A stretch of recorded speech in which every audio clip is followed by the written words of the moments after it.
Good evening, everyone. I welcome you all for the webinar series 2, session 6. Hope the webinar series so far was enriching. The topic for today's session is Rule 42 or 43 implications and the best practice for vendor management. Let me introduce the speaker for the day, Mr. C.A. Vikram Kataria. Mr. C.A. Vikram Kataria has 3 years of experience in audit division with Deloitte Atkinson Sells and 2+ years of experience in Ernst & Young in the area of indirect taxes. In practice since 2012, he has an extensive exposure in indirect taxes and audits across various sectors, including IT, ITES, manufacturing, telecom, hospitality, healthcare, etc. He has written various articles on GST related issues and has also contributed to the handbooks on annual return and audit published by Swastik Publications. And he has also co-authored a book on the proposed new GST returns. He is an active speaker and presented on the GST matters on various seminars or forums. Before I hand over to Mr. Vikram, I request people having specific questions during the course of session can post it on the questions tab. We'll take up the questions post the presentation. Over to Vikram now to enrich us on the various issues of Rule 42 and 43. Thank you, Pradeep, for the introduction. Hope I am audible. Yes, Vikram. Pradeep, yeah. So, welcome all for the session on the proportionate credit under Rule 42. And also, we are going to look on the aspects on capital goods with Rule 43 and precautions on vendor non-compliances, which has become one of the essential topics, or I could call it as a hot topic, considering the restrictions and the requirement to match the input tax credit. So before I start, I hope that all of you attending these sessions are safe and well, and hope the issue with the corona is very well sorted out so that we can go back to our routine of offices and daily work. So my session I have divided into 3 sections. So the first section we are going to talk about the proportionate credit which is available under Rule 42. So before I get into the provisions with respect to the proportionate credit, so it is also important that we look at certain definitions which has relevance for the topic in hand. So the first definition is the definition of exempt supply. So section 2 subsection 47 of the CGST Act has defined the term exempt supply. It means supply. So exempt supply means supply of any goods or services or both which attracts nil rate of tax or which may be wholly exempt from tax, and it includes a non-taxable supply. So basically I would say there are 3 elements here. So exempt supply, number 1 should be a supply. Number 2, it should be a supply which attracts nil rate of tax or it is wholly exempt from tax. And number 3, it includes a non-taxable supply. So what is a non-taxable supply? Non-taxable supply means a supply of goods or services or both which is not leviable to tax under this act. So basically it is something which is not covered under section 9 of the CGST Act and it is not leviable to GST. So currently there are 2 broad elements. One is alcoholic liquor for human consumption and the second is with regard to the petroleum products. So these 2 elements are covered under the term non-taxable supply. The next term is what is a taxable supply. Again, taxable supply means a supply of goods or services or both which is leviable to tax. So here when I talk about taxable supply, it will also include exempt supply, because exempt supply is also leviable to tax, but it is exempted or it is having a nil rate of tax. So when we talk about this Rule 42 read with section 17, so wherever I use the term taxable supply, it will not include exempt supply, though the definition of the term taxable supply includes exempt supply. But for our discussion, please consider taxable supply as supply leviable to tax other than exempt supplies. The next definition is on the definition of goods. Goods means every kind of movable property other than money and securities. Important to note, it says other than money and securities, but includes actionable claim, growing crops, and so on. So the element which we have to make note here is that it does not include money and securities. Similarly, if I look at the definition of services, it again says it means anything other than goods, money and securities. So here also fundamentally what we are seeing is that both money and securities is neither goods nor services.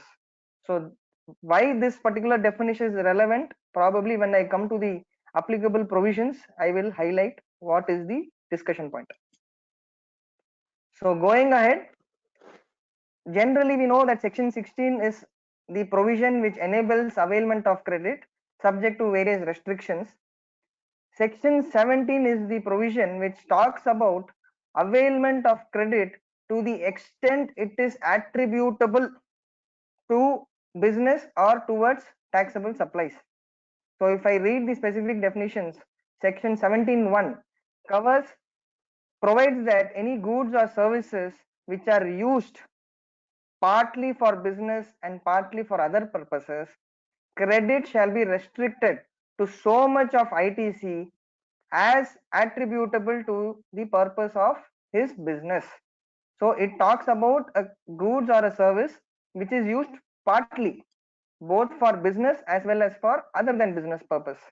If I look at section 17(2), it talks about a situation where the goods or services are used partly for effecting taxable supplies, including zero rated supplies. Here, as I have told, the term taxable supply will not include exempt supply only for the purpose of this provision. So it says partly for taxable as well as zero rated supply and partly for exempted supply. Then credit shall be restricted to so much of input tax as is attributable to the said taxable supply, including zero rated supply. So here one point which is coming out clearly is that wherever there is a usage of goods or services for part purpose of taxable and exempt or part purpose of business and other than business, there is a restriction to the extent of credit which one can avail. So we will go into the mechanism of how the credit has to be computed, but the immediate question which I get by reading these two subsections is that where have they envisaged that the restriction on input tax credit on any goods or services which is used only for exempt supplies? Because the two subsections are only talking about situations where there is partial usage of goods and services. It does not cover situations where you are solely using these goods or these services for providing exempt supplies. So you can just park this question. When I come to rule 42, I will explain how this question is to be addressed. Like for example, I told you when you consider the term taxable supply, do not include exempt supply. So there is another question which comes that the term zero rated supply as provided under section 16 of the IGST Act includes export as well as supply to SEZ. So I may have a situation where I am exporting an exempted product, which means I am exporting a product which is having a nil rate of tax or which is exempted from GST. So in that case, do I have a conflict between the term zero rated supply and exempt supply?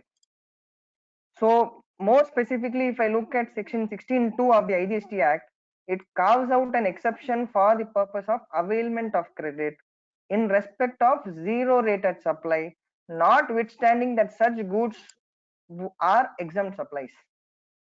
So in a nutshell, once a supply is classified as a zero rated supply, which is either exported or supplied to SEZ, it loses the color of an exempt supply. So a zero rated supply loses the color of an exempt supply and it cannot be treated as an exempt supply any further for the purpose of input tax credit. So coming to section 17 subsection 3, 17(1) and 17(2) are talking about the to extent in which the credit will be restricted where there is partial usage. Section 17 subsection 3 is a kind of a deeming fiction provided in the act. For example, if you read the wordings, it says section 17.3, the value of exempt supply under section 17.2 would include, so they are making an inclusion to the value of exempt supply on these four types of transactions. If you look at it, it is saying transaction supplies on which the recipient is liable to pay tax on reverse charge basis, transaction in securities, sale of land and sale of building subject to paragraph 5b of schedule 2. Now comes an interesting question that you may ask, that sale of land is covered under schedule 3, and schedule 3 is transactions which are neither supply of goods nor supply of services. When I explained the definition of the exempt supply, it used the word any supply which is exempted or having a nil rate of tax. So when sale of land is not at all a supply, how can the legislature add something to the value of supply of exempted goods wherein this is not at all a supply? Similarly, transaction in securities. So securities is excluded from the definition of goods as well as services. So can there be an addition in the value of exempt supply when it is not at all forming part of goods or a service? So with respect to this challenge, we have to refer to certain judicial precedents under the erstwhile tax regime. So there is the Supreme Court judgment in the case of JK Spinning and Weaving Mills, where the Honorable Apex Court has held that the legislature has the power to give deeming fiction in the law. So wherein the legislatures have the power to call something as something in the law wherein it could not be a real thing. So even if it is not a supply or it is not a goods or services, the legislature is having the power to add certain things to the value of supply. In this case, these four types of transactions will be added to the value of exempt supply, even though you may argue that this is not at all a supply. Then where is the question of it becoming an exempt supply? So we have to accept this position and proceed accordingly. So there is also an explanation provided under section 17.3. So it says, for the purpose of this subsection, the expression value of exempt supply shall not include the value of activities or transactions specified in schedule 3 except those specified in paragraph 5. So this is more of an abundant caution wherein the legislatures or the clear point is provided that only the four items covered on top under the subsection 17.3 will be included in the value of supply, and no other transactions covered under schedule 3 will be included. So generally we have seen that any provisions of the act which requires a rule or a mechanism of complying with the said provision, there is a rule prescribed. So under section 17.6, it provides that the government may prescribe the manner in which the credit may be attributed under section 17.1 and 17.2. So this is where this rule 42 is linked to section 17.1 and 17.2. So before I proceed, one basic point which we have to understand is that this rule 42 provides a mechanism to compute the credit which is available to the assessee in case they are a common input or input services, and it is used for both taxable as well as exempted supplies. So it is going to give a mechanism wherein your end answer will give you how much of credit can be availed by the registered person in case it is a common credit. So broadly, when we look at the manner of computation, we go by our understanding of rule 6 of the Senvad credit rule, wherein the simple funda is, please take the proportionate credit in proportion of your taxable turnover. So many people may conclude that the rule 42 is nothing but just a proportionate of taxable turnover to total turnover. But it is also important that we go through the process by marking each and every element of the said rule and then come to the conclusion. So there are various terms given in the rule 42. So I will broadly explain what are the various attributes and what does each attribute of the said rule provide for. So here a person has to identify whether a goods or a service is a common credit at invoice level. So you will have to mark each and every input or an input services at invoice level. So an example where your total input tax, so it is not an input tax credit, it is an input tax. So input tax is the tax paid by you on the goods and services. So the sum total of the tax paid by you, which is the GST paid by you on input and input services, will be denoted as T.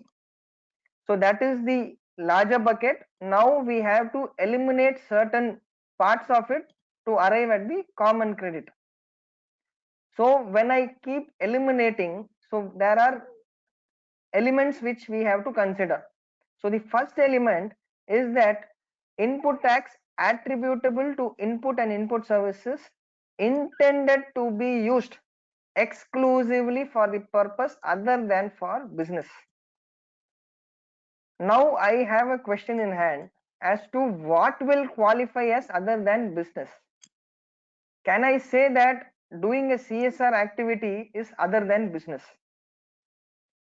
Does it actually amount to a transaction which is not related to the business, or should I see whether it is having no nexus or it is other than for the business purpose? One argument is that the CSR activity is a mandatory legal provision which a company has to follow under the Companies Act. Hence, it cannot be said that it is other than for business purpose. The other argument which people may take is that the Companies Act also provides that the CSR should be spent on any activity which is not linked to the business. So personally, I am also not very clear, but I am of the inclined view that it should be part of the business activity and it cannot be considered as other than business. One more situation which can come is that, for example, the company provides mobile connection to all its employees. So they are using this mobile for official purpose. Incidentally, it may be used even for their personal purposes also. So in such a case, can it be said that it is used partly for business and partly for other than business? So here I am of the view that anything which is intended to be used for the business purpose, but incidentally there is some usage by employees which is not for business purpose, you cannot say it is for other than business, it is only for business purpose. So the intention is only for business, incidental usage need not be looked at. So in case I have something which is exclusively for other than business, this has to be excluded in T1.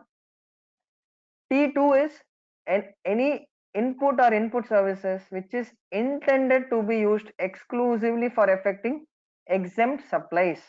So if I purchase any raw material for the purpose of manufacture of exempted goods, which is exclusively for exempted supplies, then this again has to be eliminated and this will be termed as T2. T3 is your blocked credits under section 17.5. I believe Mr. Vasant had taken the session yesterday on this blocked credits. So anything which is falling under section 17.5 will be termed as T3 and this also has to be excluded. So from the total tax bucket, I have to eliminate T1 which is exclusively for other than business, T2 which is exclusively for exempt supplies, and T3 which is blocked credit. Then I come to the residual credit balance. This is still not my common credit, this is a residual balance called C1. Then I have to compute something termed as T4. The wordings of T4, if you look at it, it says ITC attributable to input and input services intended to be used exclusively for effecting supplies other than exempt but including zero rated supplies. So here broadly there are only two buckets. One is an exempt supply bucket and the second is other than exempt supply bucket. So anything which is not connected or which is not exclusively for affecting the exempt supply bucket and it is exclusively for the other bucket, that forms part of my T4. So it is not a common credit, but it is an exclusive bucket for taxable as well as zero rated supplies. So this particular 40,000 in my example is fully available as credit and it is taken as input tax credit. So once I remove this 40,000 from the residual credit of 60,000 in my example, the net 20,000 now becomes the common credit for the purpose of computing the allowable credit under section 17.1 and 17.2. So far whatever we have done is to arrive at the common credit, and it is not the credit which you can take in C2. So basis C2, now you will compute as to what is available under section 17 subsection 1 and what is available under section 17 subsection 2. So first we look at 17 subsection 2, which is denoted by D1.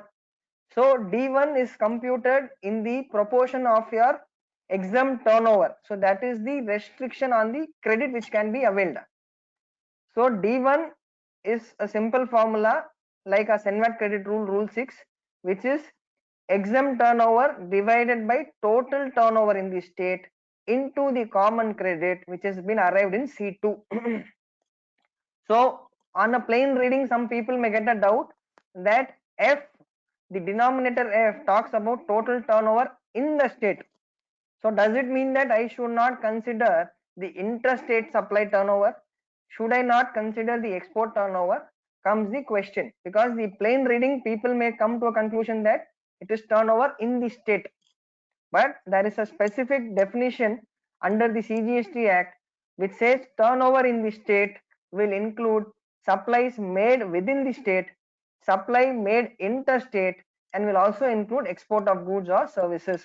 So the denominator F will include the total turnover and the numerator E will include only the exempt supplies but will not include export or supply of exempted goods to SEZ. So I have told this in the beginning also, for the purpose of this rule 42 and section 17, exempt supply will not include zero rated supply. This is an important point which one has to make note of.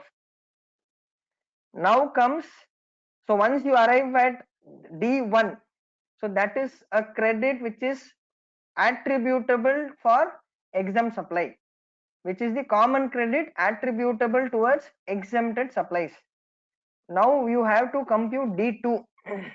So D2 is common input or input services which are used partly for business and partly for other than business. Now my fundamental question itself is whether anything will fall under other than business. So that itself is a question mark, at least for me. But assuming there is something which is falling under other than business, so where I have to compute this D2, so the law has given an ad hoc rate at which it is to be considered, and it is 5% on your common credit which is computed in C2. So one may again argue that how can you take ad hoc 5% on common credit, which is totally irrational, because my other than business purpose could be 1 rupee also. But even if it is 1 rupee, I am having a situation to take 5% of my common credit.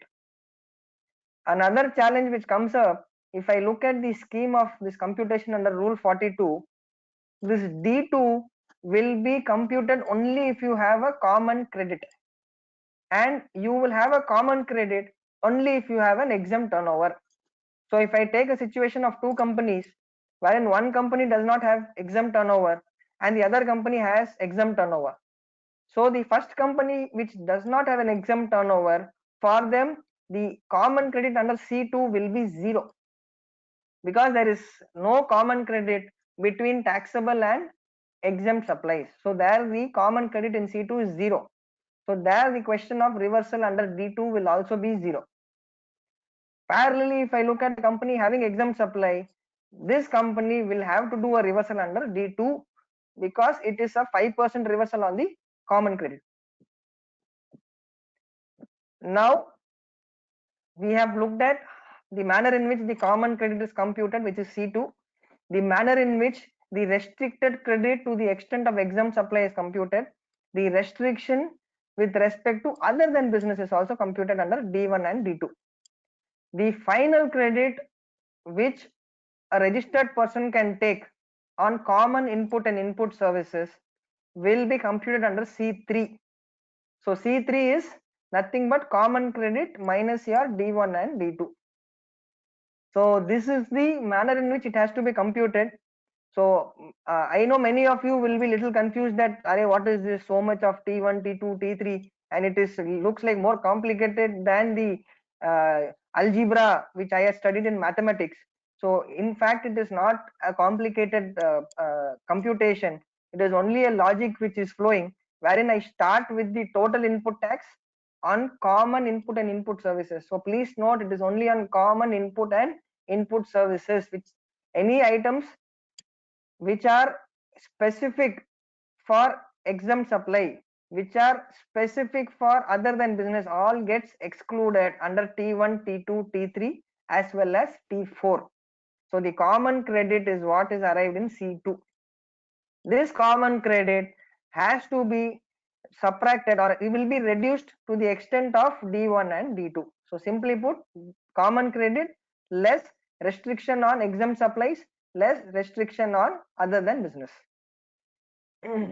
So far I have explained the manner in which it has to be computed, but are there any issues which one has to take note of? So for example, the first issue is that, can I take credit or can I consider something to be as a common credit only based on the intention of usage without considering the actual usage at the time of purchase? So for example, I have purchased say stationery item, and on the day of purchase I do not know for what the stationery will be used. Will it be used for the purpose of printing of exempted brochures or for the purpose of printing taxable brochures? And the gap comes here when you refer to section 17 subsection 2. It talks about input or input services used for making. So there the focus is on the word usage. So they do not talk about the intention, it only talks about the usage. But when I refer to rule 42, the manner of computation in T2, T3 and all, wherever you have seen, it talks about intention of use. So it says any input or input services which is intended to be used. So when I do an harmonious reading of section 17 and rule 42, it is clear that the intention of use is of essence, because when I purchase something, I may not know for what purpose I'm going to use this item or this input. So I will have to look at the intention of use and not the actual usage, because the actual usage happens at a future point in time, but the availment of credit will happen in the month of purchase or in the subsequent months. So there is a second example wherein assuming I purchase packing material for my exempted goods. So generally the understanding is, if you purchase anything for exempted goods, no input tax credit is available. So this exempted goods which I'm going to manufacture, it is going to be sold in the domestic market as well as it will be exported. So the same product will be considered as an exempted goods as well as zero rated supply.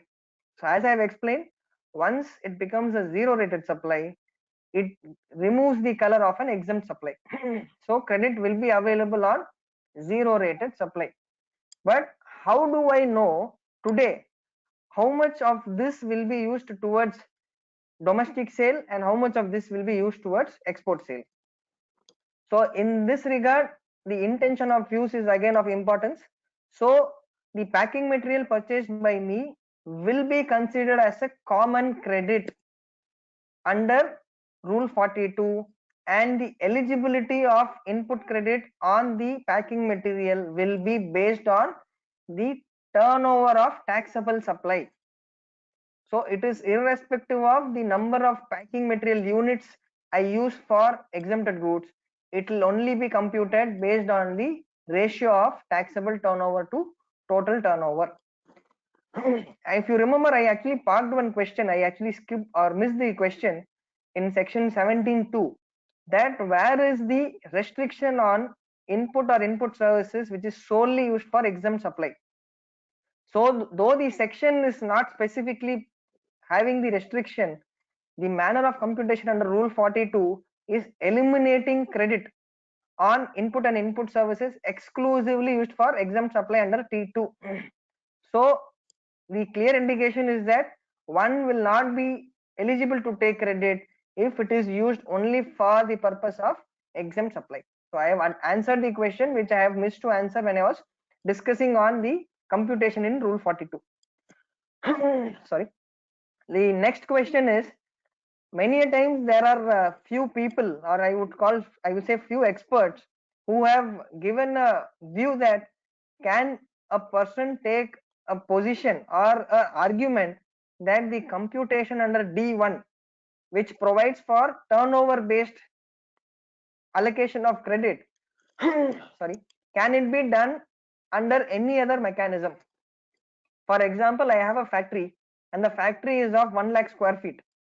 Out of this 1 lakh square feet, 30,000 square feet of area is used for manufacture of taxable goods. 70,000 square feet is used for manufacture of exempted goods. Now, can one take an argument that the common credit will needs to be computed on the basis of the actual area of the factory used by the exempt turnover? Why will somebody do this? It is possible that for the person the total turnover of taxable turnover could only be 10% of total turnover and balance 90 could be exempt turnover. So he wants to take a position that he can enjoy 30% credit, wherein as per the formula he will get only 10% of the factory rent, the GST charge on the factory rent. So is it possible?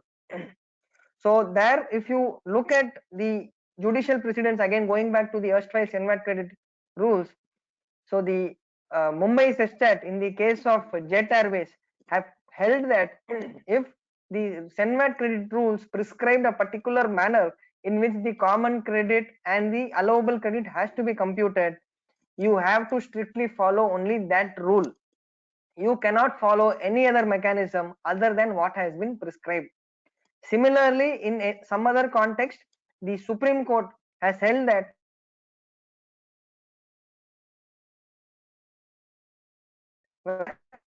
in a particular way, it has to be done in that way only, and you cannot identify or find any other manner in which the said activity can be done. So that Supreme Court judgment also is highlighted on your screen. The fourth issue which one can consider is that now we saw the computation in D1, it was exempt turnover by total turnover. So I take an example that I am an hospital, so I have a healthcare service income which is exempted under GST. I also have a pharmacy wherein certain supplies in my pharmacy are exempted and certain supplies in my pharmacy are taxable. So a case where my total turnover is 1 crore and my healthcare services is say 75 lakh. My pharmacy sale is 25 lakh, but out of 25 lakh, another 15 lakh is exempted and only 10 lakh is taxable. So when I do this computation of D1, should I take 10 lakh, which is the taxable supply under pharmacy, 10 lakh by 1 crore, or will it be 10 lakh by 25 lakh? So 25 lakh is with respect to the turnover in the pharmacy. So simply put, should I consider the turnover only for the particular division in which there is an exempt supply? So again here the rule is very clear that the turnover has to be total turnover in the state. So even if you have multiple factories and you have exempt turnover only in one factory, you may have to take the total turnover in the state. Similarly, in the hospital example, you may have to take the total turnover of the entity registered in Tamil Nadu. You cannot take the turnover only of a particular division. There are a few people who have raised a question to me saying that, boss, when we do this computation, at times it appears to be very unfair because I am not considering the actual usage, but I am considering the basis of turnover. So my reply to them is that the law has prescribed a particular manner in which it has to be computed. There cannot be any deviation, and whether it is fair or unfair does not matter, because the law works on the principle of averages. Because if you look at this rule 42, there is also an annual computation which needs to be done. So you cannot say that computing on a turnover gives a result which is either favorable or unfavorable. You have to follow that.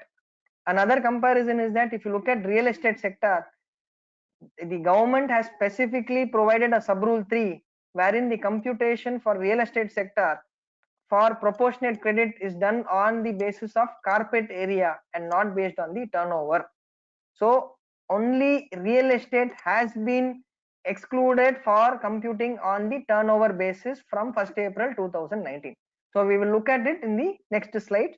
So it is clear that the rule provides a mechanism to compute this allowable credit on the basis of the turnover ratio and not based on any other ratio or mechanism.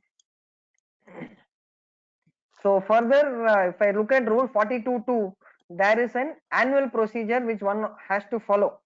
So I think many of you would be aware that you are doing a monthly computation of credit which is available based on the ratio of taxable turnover on your common credit.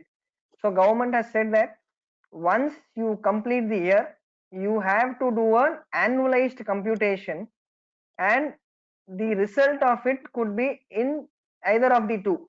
The first situation is where your annual computation is higher than the sum total of the monthly reversals done by the registered person. So in such a situation, the sub rule 2 states that such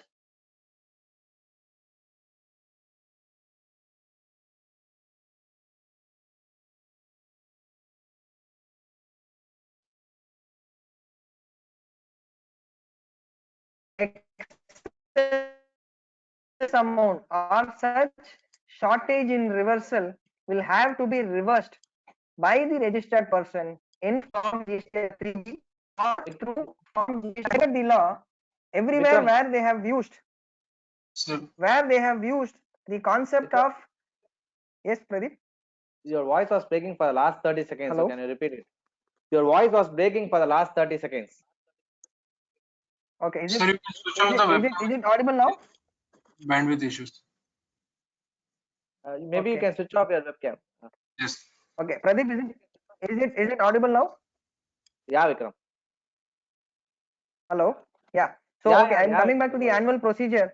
So, yeah, okay, fine. So I'm coming back to the annual procedure, wherein if my annual computation results in a value which is in excess of the aggregate of the monthly reversal, the sub rule 2 says that that shortage or the excess of annual reversal has to be reversed in form GSTR 3B or through DRC 03 in the month not later than the month of September following the end of the financial year. So here I have a challenge, because the law wherever they wanted to restrict a benefit or they wanted to restrict the deduction in the output tax liability, they have put the September as a closing month. So section 16 has a restriction of September for the purpose of availment. Similarly, section 34 for issuance of credit note has a restriction of September. So can I take a view that if a person has not reverse credit under the sub rule 2, which is the annual requirement, I have no option to reverse it beyond September. So if I have reversed it by September, it is fine.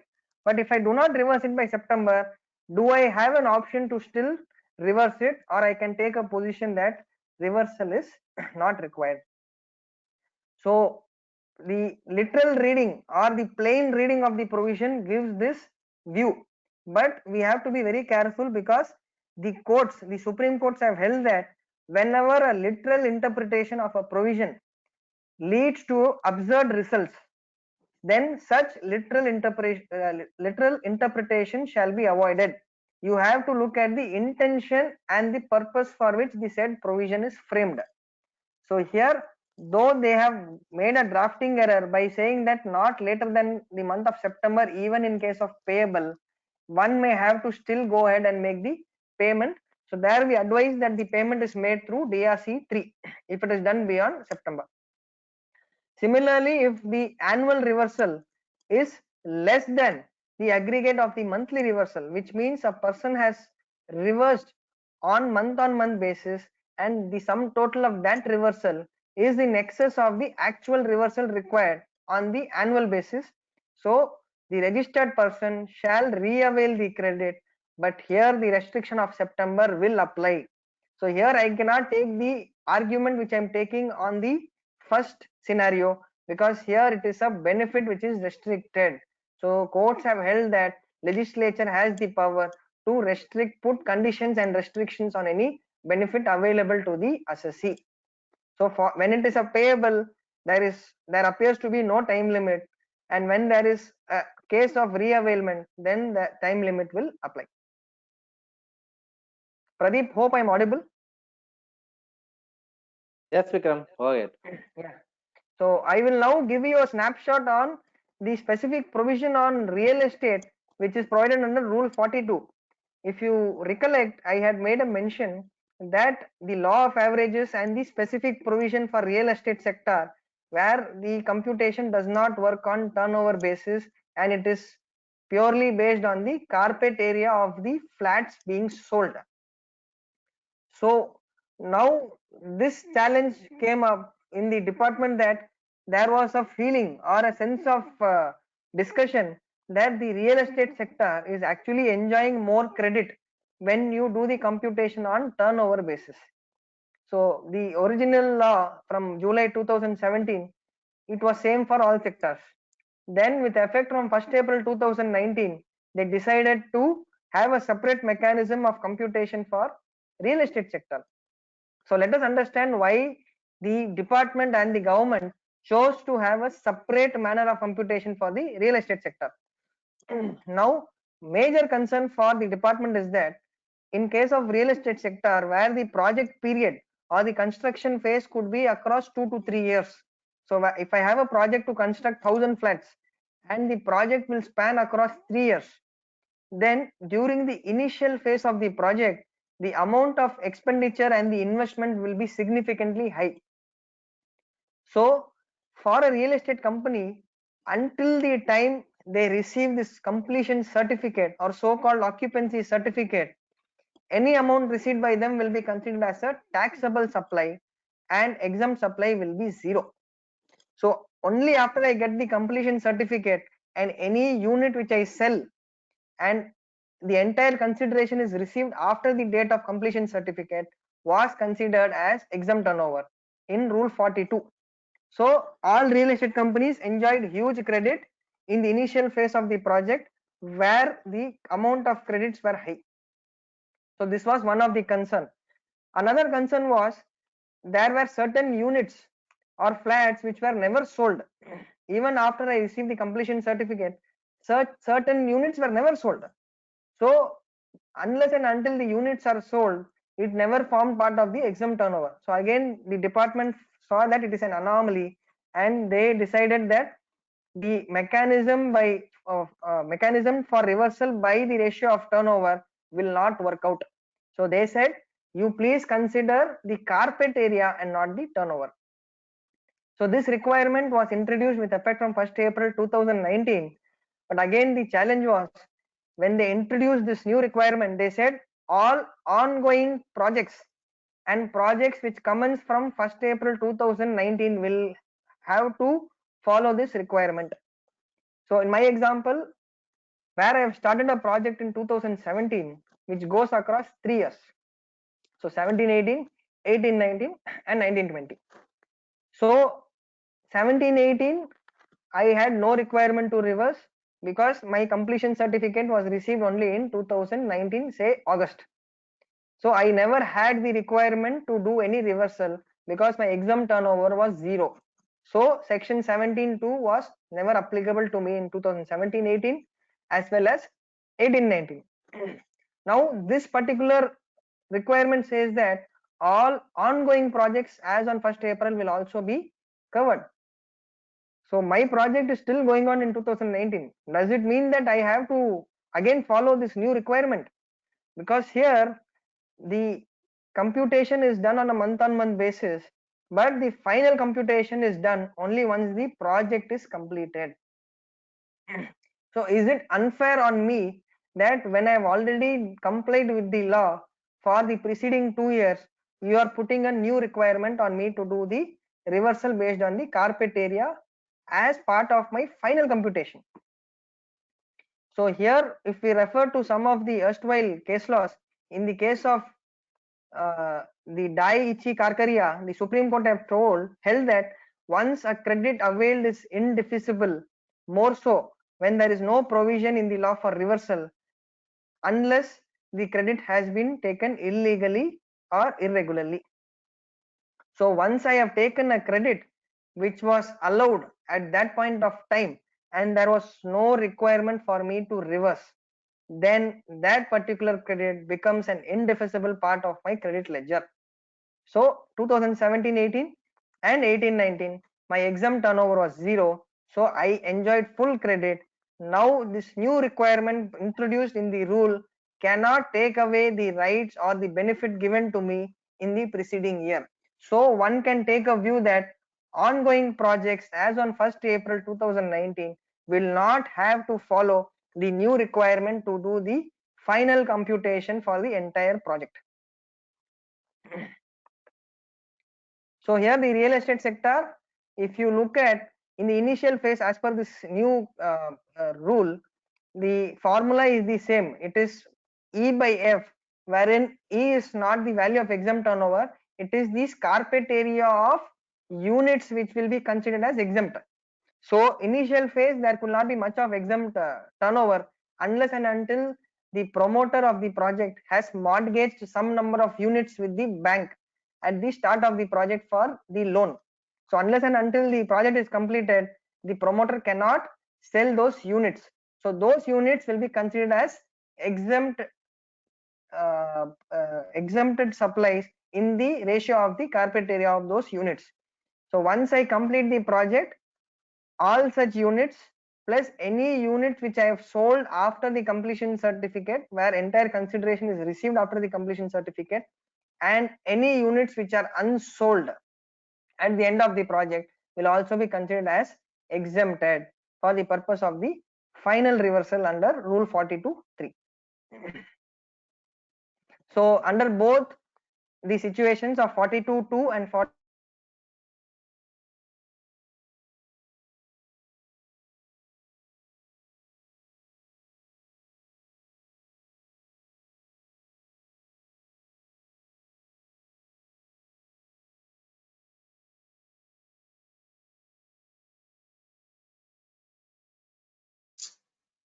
Vikram?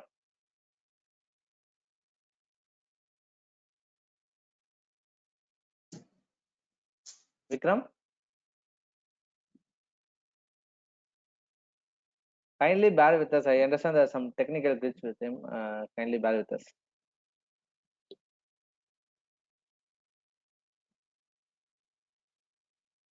Vikram?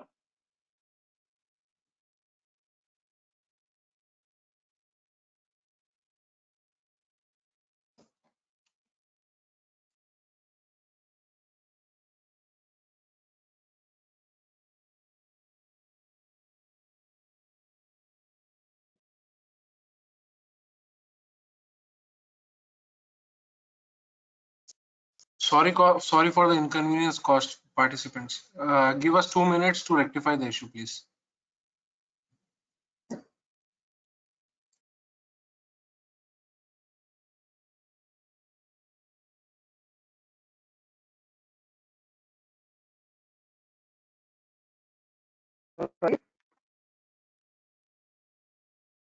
Hello, Vikram?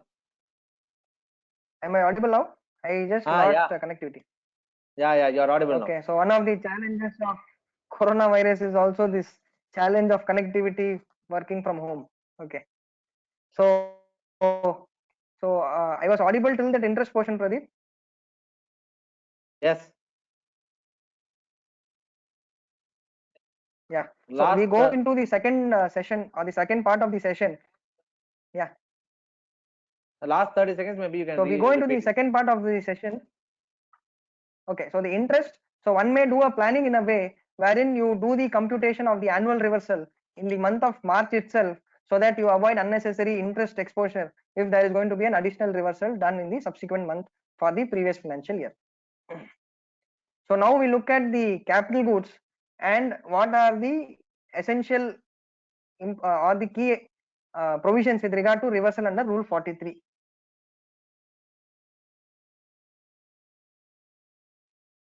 So now when I look at the definition of capital goods means goods, the value of which is capitalized in the books. So simply put, capital goods means goods, the value of which is capitalized in the books of account of the person claiming the ITC and which are used or intended to be used in the course of furtherance of business. So that is the definition of capital goods. Section 16(3) again has restriction on ITC in case the tax is also capitalized and depreciation is claimed on the tax component of the asset. So you cannot avail the credit as well as claim depreciation on the same credit. So their dual benefit cannot be availed. Section 18(6) talks about a situation wherein if you have taken credit on a capital good and the said capital good is sold as a scrap or in any other form, then there is a requirement that you either reverse the input tax credit taken earlier reduced by a specified percentage points, or the tax on the transaction value whichever is higher. So if I have purchased an asset and I have taken 60,000 rupees as credit and I have sold the asset after 1 year, so the percentage basis point is 5%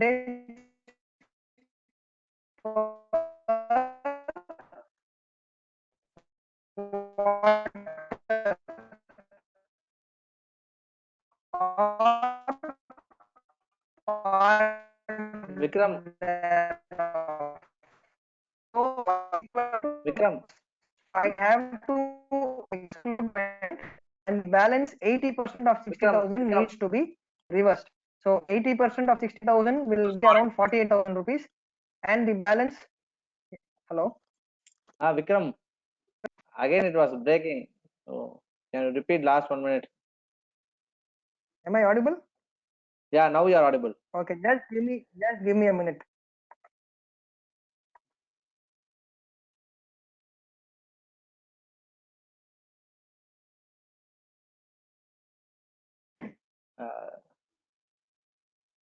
Pradeep, can you continue this part? Let's connect. Can you continue this capital goods part? Is it audible now? I'll wait for you for 2 minutes. Is it fine? Pradeep, is it audible? Yeah, it is audible.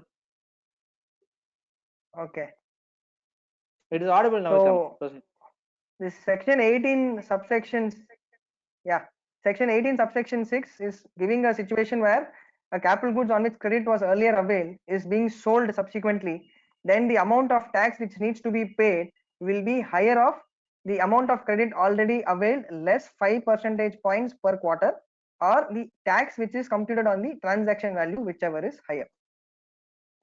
So now we go into the requirements of reversal under Rule 43. So similar to goods and input services, the said restriction under section 17(1) and 17(2) will also apply for capital goods. So section 17(1) and 2 is covering both goods and services. So since capital goods is any goods capitalized, so there the restriction of the reversal comes under Rule 43. So broadly, if I look at the requirement under Rule 43, 3 heads are there. If the capital goods is intended to be used or it is used exclusively for non-business or for exempt supplies, credit is not available. If the capital goods is used exclusively for effecting taxable supplies and zero rate supply, full credit is available. So what is common? It is something, any capital asset, capital goods used partly for Pradeep. For the benefit of all, can you repeat the last slide from capital goods? You just start again, no? can you just take this one portion? I will try to connect with the other network. You just take this one Okay. portion. Okay.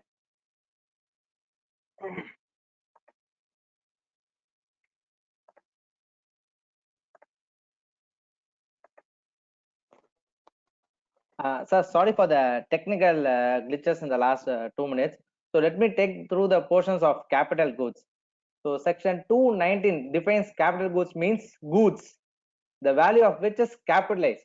So anything which is capitalized in the books of accounts is termed as capital goods. Section 16.3 specifically restricts availment of ITC in case depreciation is claimed on the capital goods. So for any capital goods on which you capitalize the ITC portion also and you depreciate on it, it will not be allowed as input tax credit. Section 18.6. Hello, Vikram? Pradeep, continue.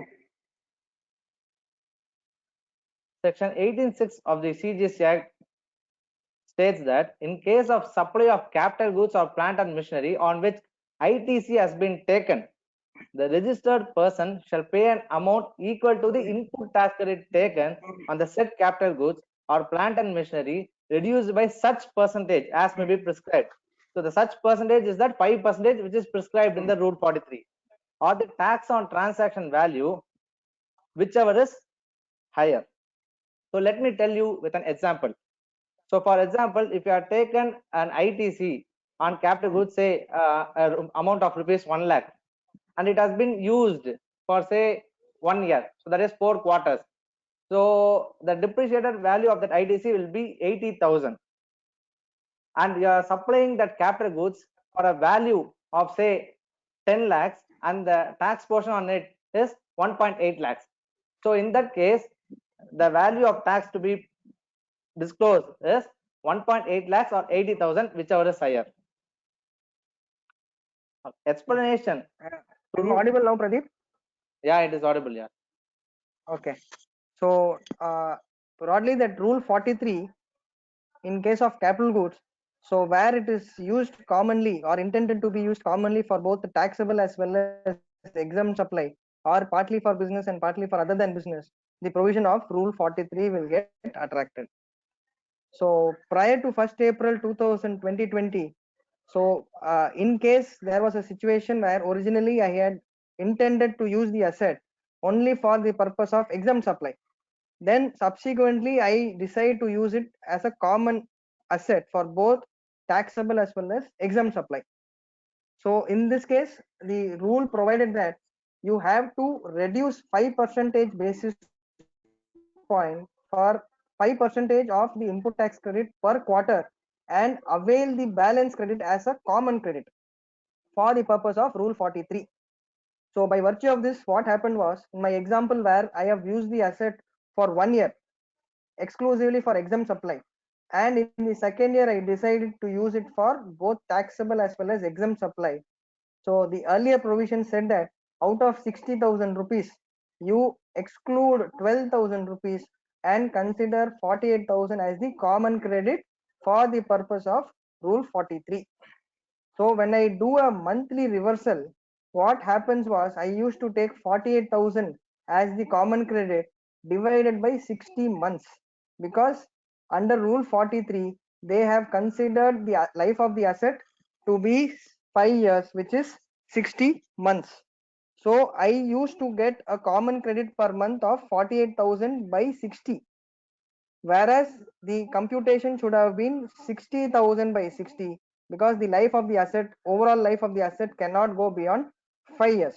So in this case it goes beyond 5 years. To rectify this anomaly, the government and the department has made an amendment via notification 16/2020, wherein they have said that once the asset is becoming a common asset, wherein earlier it was considered as an asset which is intended for usage only for exempt supply, you take the entire 60,000 as a common credit and reverse amount in proportion to the period in which the asset was used only for exempt turnover. So in my example, entire 60,000 will be taken as a credit in GSTR 3B, and I will do a reversal of 12,000 for year 1 wherein the asset was not used for taxable supplies.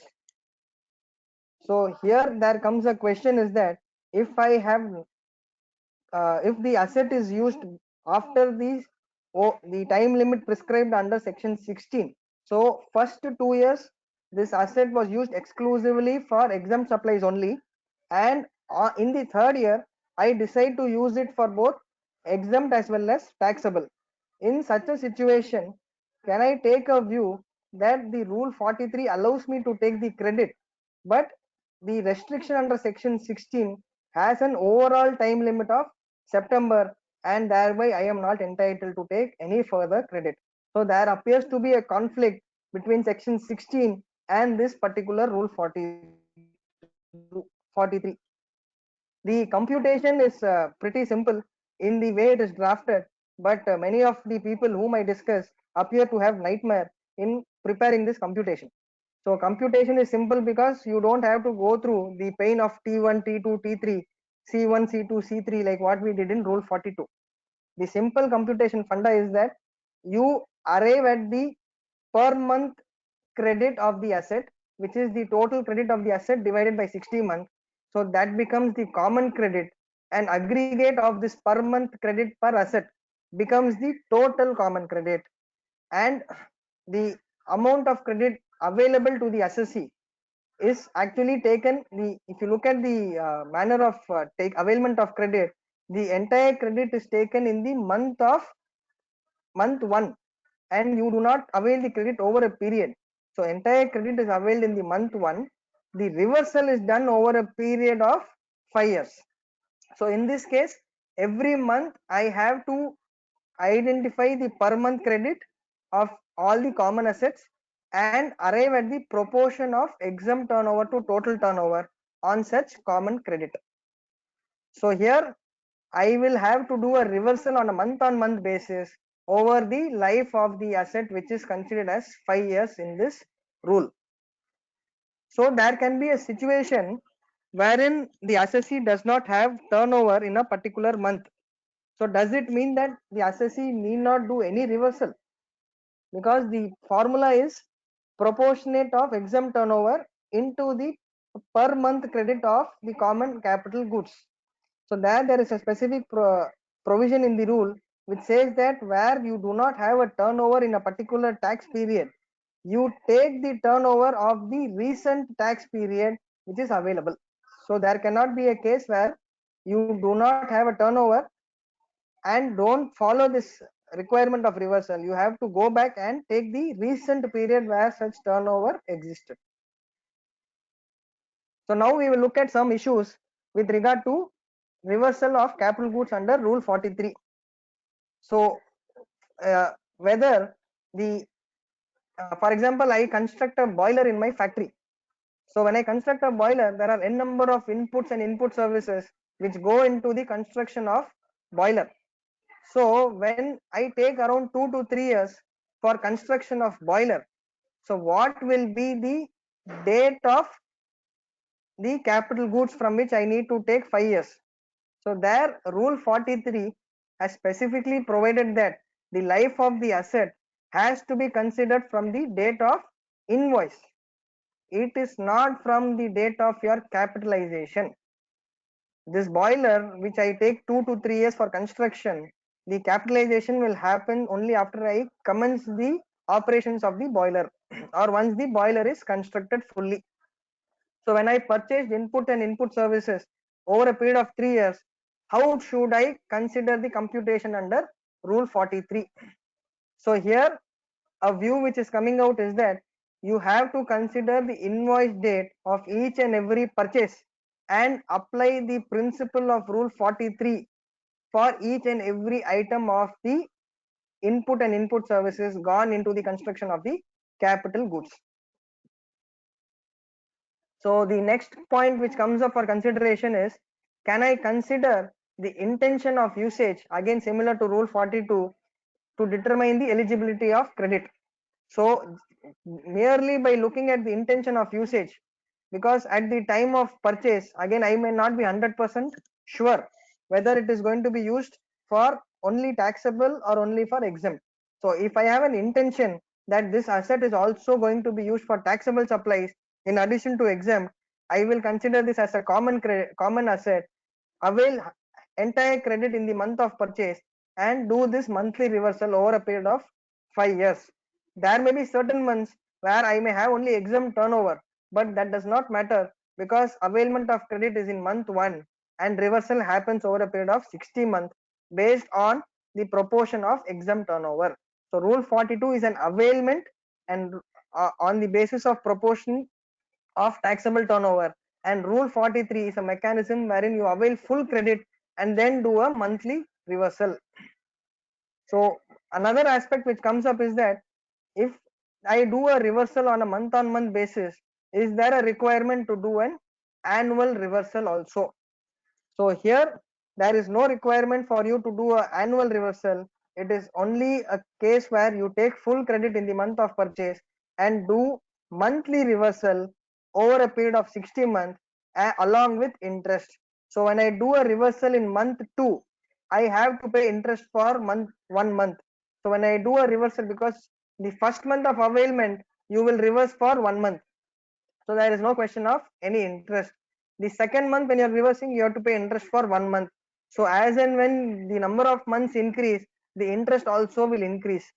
So technically what we have seen is that any company having more than 50 to 60% of exempt turnover, it is not advisable to take credit on such capital goods, because you may end up paying more interest than the amount of credit which you will be availing after the end of 5 years. As a cumulative, if I consider, the interest amount could be much higher, because in month 60 I will have to pay interest for 59 months for the reversal done in the month 60. So one may have to do a computation to determine to what extent there is a benefit to the assessee in terms of availability of credit vis-a-vis the interest exposure which one has to pay. So similar to rule 42, which had specific provisions on real estate, even under rule 43 the government had identified that there is going to be a challenge, and the computation is based on the carpet area and not based on the turnover. So this particular computation, this common, again here the entire credit is availed in the month 1 itself, and the reversal again happens over a period of 5 years, considering the carpet area of apartments which are exempt from tax plus the apartments which will be sold after the completion certificate will be considered as exempt turnover, divided by total turnover, again is in the turnover. Here in the context of real estate has to be understood as carpet area and not the turnover. So I am just clarifying my point. If I'm using the word turnover under real estate, it is nothing but the carpet area and not your actual sale turnover. So I have to do this computation on a month on month for a period of 5 years, and it has to be done for each project separately. So if you have a capital asset and during the initial phase of the project you cannot consider any capital goods as exclusively used for taxable supplies. So for a real estate, every capital goods will be taken as a common asset, and this reversal under rule 43 will get triggered. So when you are doing this month on month reversal, in the initial phase the amount of exempt turnover in terms of the carpet area for a real estate company will be very negligible. So which is like any flats given as a mortgage to a bank, which is sold only after the project completion, because the major chunk of the exempt turnover, which is the carpet area, will come only after I receive the completion certificate. So here again there is a requirement to do a final computation once the project is over. So unlike rule 43 for other than real estate, where you do a reversal on a month on month over the period of 5 years, and there is no requirement to do a annual computation or a final computation. But in case of real estate, you have to do this month on month reversal, and then do a final reversal in terms of the carpet area attributable to the exempted turnover. So then the excess amount has to be reversed because the quantum of exempt turnover at the end of the project will be significantly high, as the predominant nature of the supply during the original phase was all taxable supply in terms of the carpet area. So now this is with regard to the the capital goods reversal under rule 43 for real estate sector. So now when I consider the overall objective of this rule 42 and 43, one thing which comes up is that the intention of usage is of immense importance. At the time of purchase, one may not know whether it is exclusively for exempted or exclusively for taxable. So in such a scenario, you can consider this to be a common input services or a common capital goods, and reversal can be done accordingly. So the other aspect is that when there is a particular procedure provided in the law for the manner of computation, one has to follow that procedure strictly and no other means can be adopted. The third aspect which also can be summarized is that the computation can result in a favorable position for the assessee or an adverse position for the assessee, but it is not for the assessee or the department to decide whether it is a favorable or an unfavorable proposition, because it is the mandate given in the law and it has clearly been prescribed in the rules, and whatever may be the end result, whether it is a favorable or an unfavorable outcome, the same has to be accepted and followed. So broadly these are the major issues and observations which I thought can be shared with you with regard to rule 42 and 43. So now I proceed to the final section of the topic for today's discussion, which is precaution on vendor non-compliance. So I know many of you have been facing this notices from department and frequent questions from the top managements is that have you ensured compliance of vendors, because this is going to have a direct implication on the input tax credit available in the hands of the assessee and could also result in unnecessary notices and proceedings against the company on account of vendors non-compliance. So I can control compliance at my end, but is it something that I have to take responsibility that if my vendor is non-compliant, I am going to be penalized. So to overcome or to have some safeguards in terms of vendor non-compliance, we will now look at certain precautions which you can look at and adopt to the extent it is possible at your place. So the first precaution is, it is important for all of you to go through the compliance record of the vendor. So how do you look at this compliance record? Compliance record is available in the GST portal, wherein the details of the last 10 return filing status is available. So if you ask me, does it give a clear picture of the vendor's compliance? I would say no, but it gives me an indication that at least the vendor is compliant in terms of his return filing. Many a times it is surprising to know that the vendors have not filed the returns for the last 3 to 6 months. So there it gives an indication that there is a challenge with regard to the compliance status of the vendor. So you need to also look into the compliance record of the vendor and assess whether the vendor is a compliant vendor or not. Now another aspect which you can look at is the format of the tax invoice. So it is also giving an indication how serious the vendor is about the compliance requirement under GST. Many a times I have seen the invoices which are handwritten and many of the details are not captured properly. The vendor is very casual in terms of the reporting requirements. So he does not capture the HSN properly. He is not bothered to segregate CGST, SGST separately. The invoice will just have an amount called GST, 18%. wherein there is nothing called GST at 18%. It has to be either CGST, SGST or an IGST. So if you look at the invoice issued by the vendor, it will give you an indication in terms of the seriousness of the vendor in terms of the compliance. So this also is an indicator for you to see if the vendor is a compliant assessee or not. Sorry. The third precaution which most of you are actually doing is looking at the data in your GSTR 2A. So when you look at 2A, many of you feel happy that okay, these vendors have reported the invoice, so the compliance is done. And you also find a case where invoices are not reported, then you keep following up with your vendors. So this GSTR 2A is one of the indicators to look at the compliance of the vendor, but it is not the absolute or does not give you 100% assurance of compliance, because the entry in GSTR 2A only provides that the vendor has reported the invoice in his GSTR 1. It is not a conclusive evidence that he would have paid the said tax in his GSTR 3B.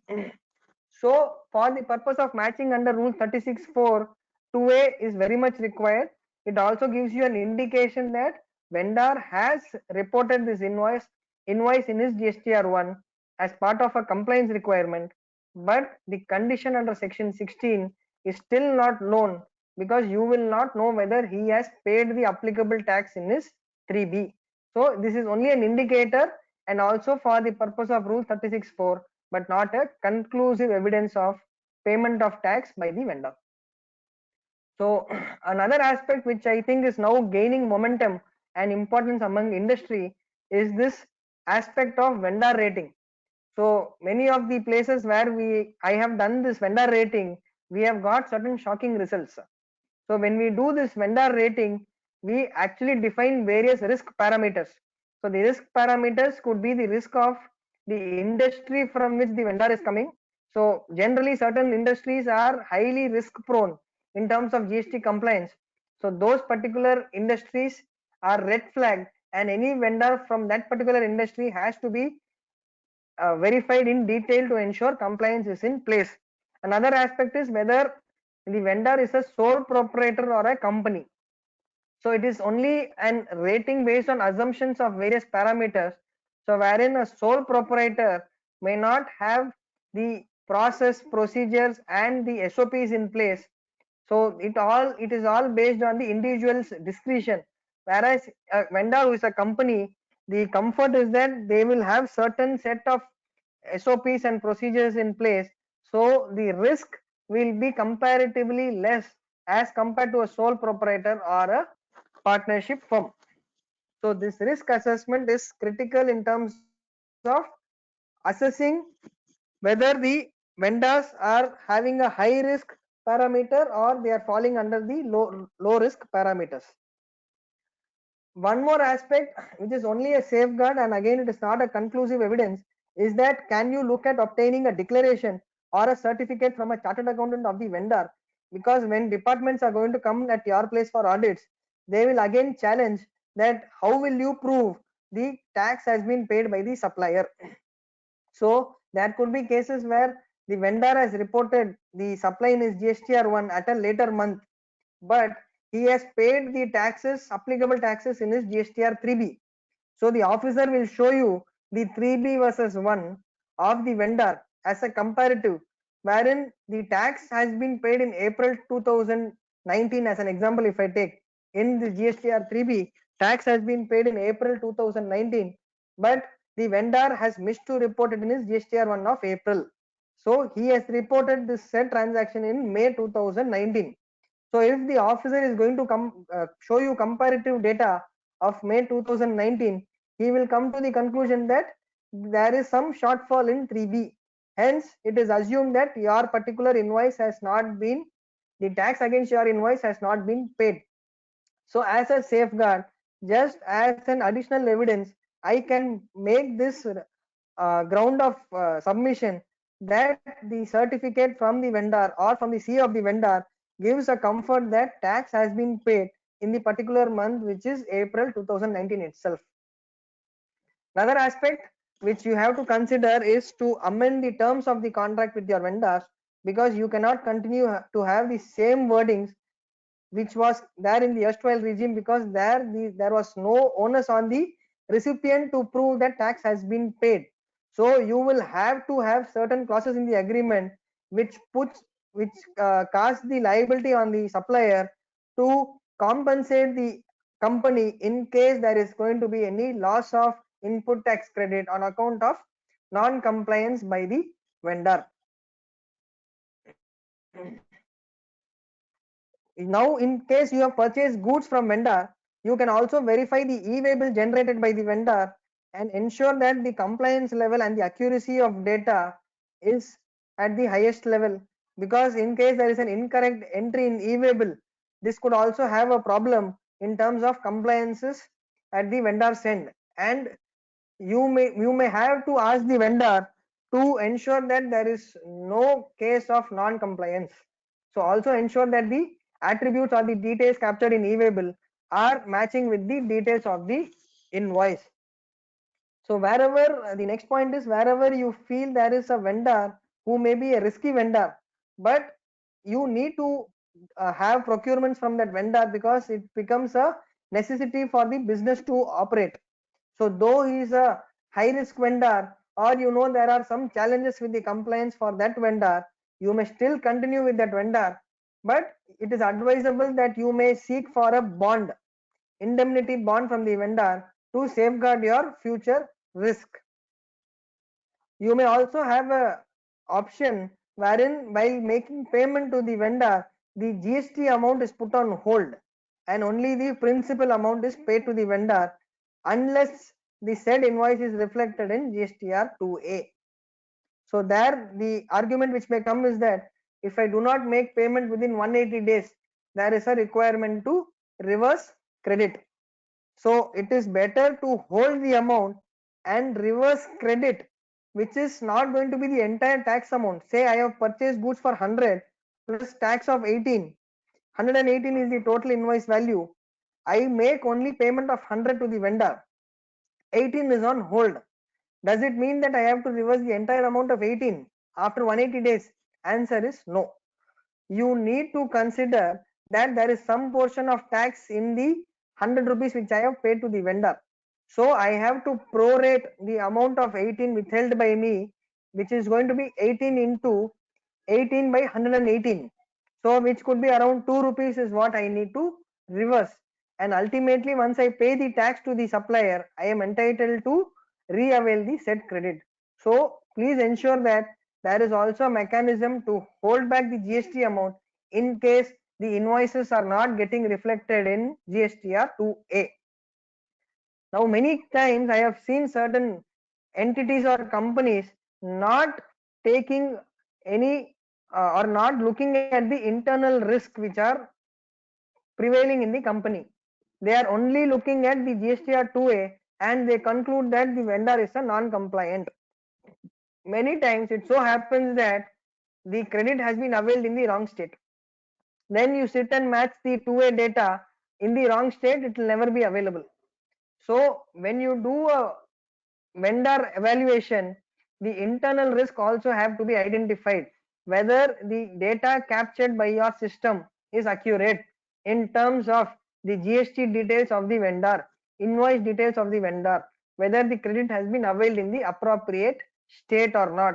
So such internal risk may have to be evaluated, and only then you will have a comfort that if there is a gap, it is purely on account of vendors non-compliance and not due to any internal gaps of the processes followed by the company. So another point which is not taken seriously is that the training and the focus on educating the vendors has to be given importance, because if you are able to train and educate your vendors on the importance and the seriousness of compliance under GST, then many of the challenges which we have discussed above will not be prevalent. So if you are able to guide the vendors, because certain vendors may not be clear in terms of the reporting requirements of GST, some of the vendors may not know the seriousness of non-compliance. So please consider to have a training for the vendors or have periodical updates shared with the vendors. For example, this new return which is proposed to be implemented from October 2020, you may also share certain guideline document to your vendors in the interest of your own company, so that when they are compliant, even the headache of your people who have to sit and match the credit will also reduce substantially.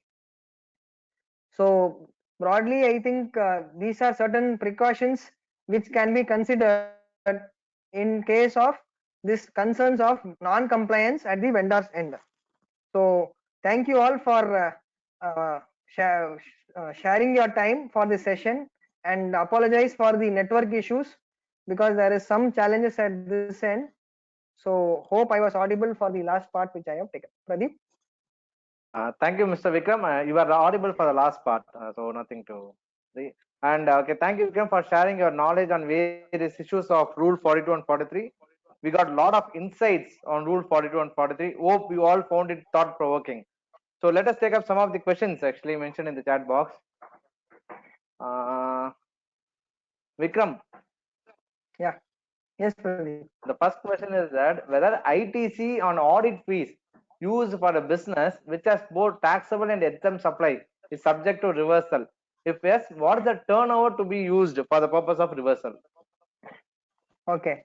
So as I have explained, if you look at the objective of the said requirement of section 17, they have said that anything which is a common input or input services for providing taxable as well as exempted supply, it becomes a common credit which gets called under Rule 42. So audit fees which is incurred for the company as a whole, it cannot be said that it is attributable only to exempt supply or it is attributable only for taxable supply. So it takes the color of a common credit. So in such a situation, this GST paid on the audit fees will be a common credit, and I have to consider the ratio of turnover. Now the question is the month in which you take the credit of the audit fees. For example, I take the credit of this audit fees in the month of February, wherein the exempt turnover is 0. I only have a taxable turnover. Then I will be taking entire credit of this audit fee because the ratio of exempt turnover is 0. Rule 42, unlike 43, does not say that if you do not have turnover, go back to the recent month. So here I have a turnover of taxable goods and the exempt turnover is 0. I will take full credit, and the averaging of this month on month will be taken care in the annual reversal. So this particular audit fees will be considered as common credit, but the month in which it is taken, if you do not have exempt turnover, you will enjoy full credit. Anything to add, Pradeep? Fine, Vikram. You're fine in this.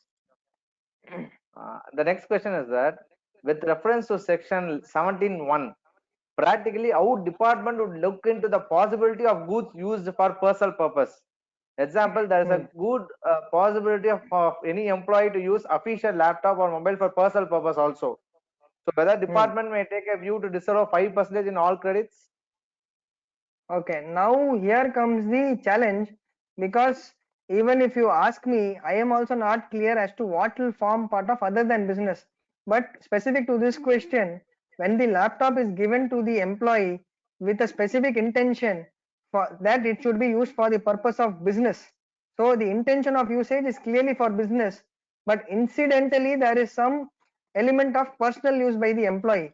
So I can take a position that reversal under Rule 42 will not apply, because the intention is only for usage for the purpose of business, and the personal use by employee is only an incidental event and does not impact the eligibility in the hands of the assessee. Perfect, Vikram. Yeah. The next question is that, so in case a company is trading into exempt goods only for selective months, how to go about in case of common input, and how we are required to reverse the input tax credit. Okay, so actually this is a good question. And to add to it, whether administrative purchases like furniture items, stationery should be considered as exempt, should be considered as common input tax credit. Okay, so I'll take the first part of the question, which is a good question, actually very good question. So I take an example wherein I have exempt turnover only in the first 3 months of the financial year, say April, May and June. I have exempt turnover as well as taxable turnover. And from July to February, I have only taxable turnover. And when I come to March, I again have both exempt as well as taxable turnover. So if I look at the entire year, there are 4 months where I have both exempt as well as taxable, and there are 8 months where I have only taxable turnover. If I look at the scheme of this entire rule 42, this annual computation has to be done only with regard to D1 and D2.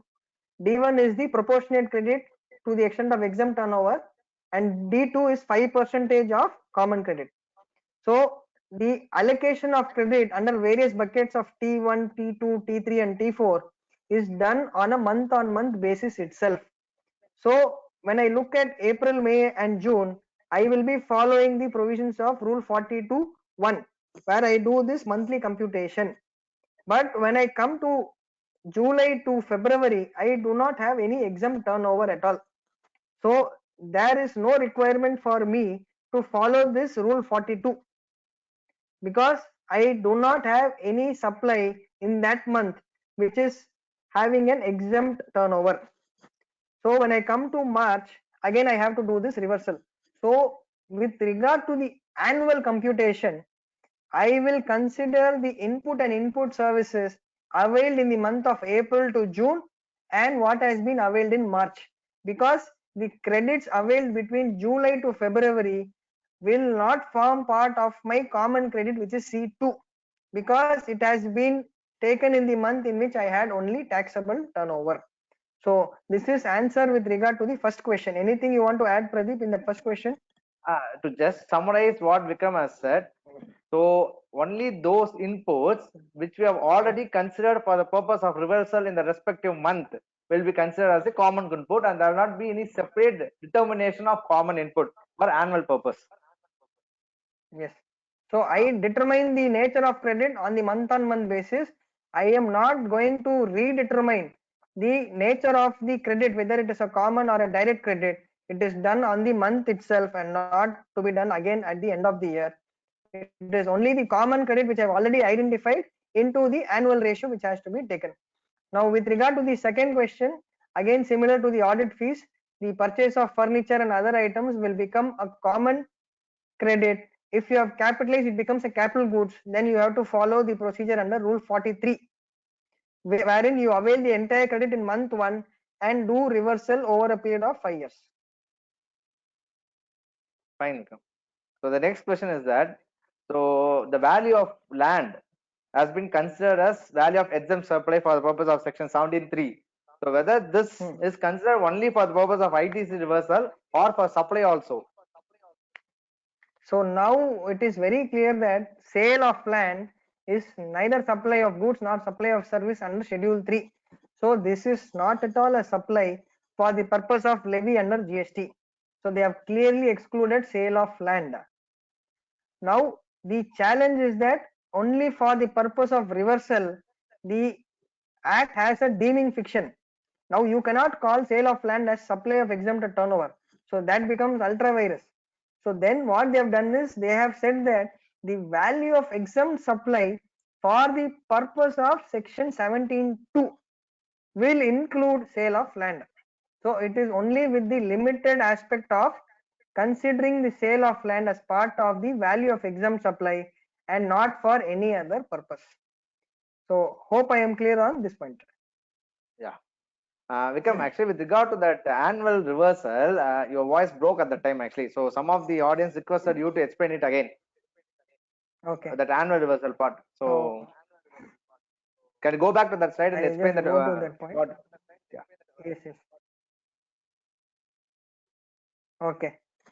So now under this rule 42, there is a requirement that though I have done a reversal on a month-on-month basis, I also have to do a annual computation of the reversal required for the entire financial year as a whole. So as I have explained, the rule 42.2 is requiring me to recompute D1 and D2 for the entire year as a whole. I am not going to redefine what is T1, T2, T3 and T4. This particular aspect of allocating the credit into various buckets is completed in the respective months. So when I come to the annual computation, I just have to take the credits which have been marked as common credit, which is C2 of the respective month. I just have to take those amounts as common credit and apply the ratio of the total turnover for the financial year. Now this can have two results. The result one is that the annual computation which I am doing, say, is coming to 10 lakh rupees. So the annual computation requires me to do a reversal of 10 lakh rupees. But the reversal which I have done on month basis has totaled only to 8 lakh rupees. So thus I have to do an additional reversal of 2 lakh rupees. Now comes the ambiguity in the provision, which says that this 2 lakh of reversal, I have to do it in GSTR 3B or via DRC 03 in the month not later than September of the following financial year. So does it mean that a person who has missed to reverse by September need not reverse because the rule itself does not allow me to reverse beyond September? So does the reading of the rule give a conclusion that any person reversing the credit by September will reverse? Any person who has not reversed by September need not reverse because there is no mechanism for reversal. That is the question which is coming up. So when we look at the rulings of the Supreme Courts under various judgments, they have said that where you are giving a literal meaning of the provision of the law and that literal reading of the provision gives you absurd results or gives you results which are clearly not in the intention of the law, then literal reading should be avoided and you have to give a reading to give the fullest requirement which is provided in the law. So now it appears that the word not later than September is a drafting error, because the intention is always clear that if there is a shortfall, assessee will have to pay. So unless you are prepared for litigation, please do not take a position that even beyond September there is no requirement to pay this annual reversal. The other scenario is if I have reversed 12 lakh on a month basis and the final reversal for the entire year as a whole comes to 10 lakh rupees, then I have to re-avail the excess reversal done by me. But there the cut-off date of September has to be followed strictly, because the intention of the law in various places, it is very clear that they do not want to give you any credit beyond September of the subsequent financial year. So here you have to give the importance towards the intention and not look only at the literal reading of the provision. Hope I was clear here, Pradeep. Yeah, Vikram. So what is your view with regard to explanations inserted, whether it is to be considered as prospective or retrospective? Okay, so this is my view again. So generally an explanation is given to clarify what the said provision wants to convey. So there are, for example, there are provisos to certain sections, there is explanation to certain sections. So proviso is a condition or it is an add-on to the above provision. Explanation is not a condition. Explanation is only giving meaning to the above provision. So for example, if I look at section 16, there was an explanation saying that the condition for availing credit is receipt of goods or services. So wherein one of the explanations said that where goods are received in lots, on receipt of the final lot, the actual receipt of goods will be concluded. So then they subsequently amended to include the word services also. So here explanation is only giving a meaning to the provision and not a condition or an add-on to the provision. So in my view, an explanation will be effective from the original date of the provision itself, and its explanation is not creating a new provision by itself. Anything you want to add, Pradeep, on this? No, Vikram, my view is also same. So explanation is giving clarity to the old provision, and it is not a new provision which has been added. So I'm with you, Vikram, on this. So the next point is that the capital goods put to use. So can we explain on the capital goods put to use? This is with regard to, I presume that this is with regard to the requirement under Rule 43. Correct. So the Rule 43 says that once I capitalize the item and I take the credit the month of the first month itself, and the reversal follows. So there could be situations where in the initial phase the asset may not have been used and I have availed the credit.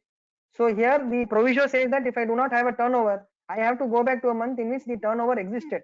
But in the initial phase where I do not have a turnover, I am still in the phase of setting up my factory, but I have availed the credit in the month of purchase.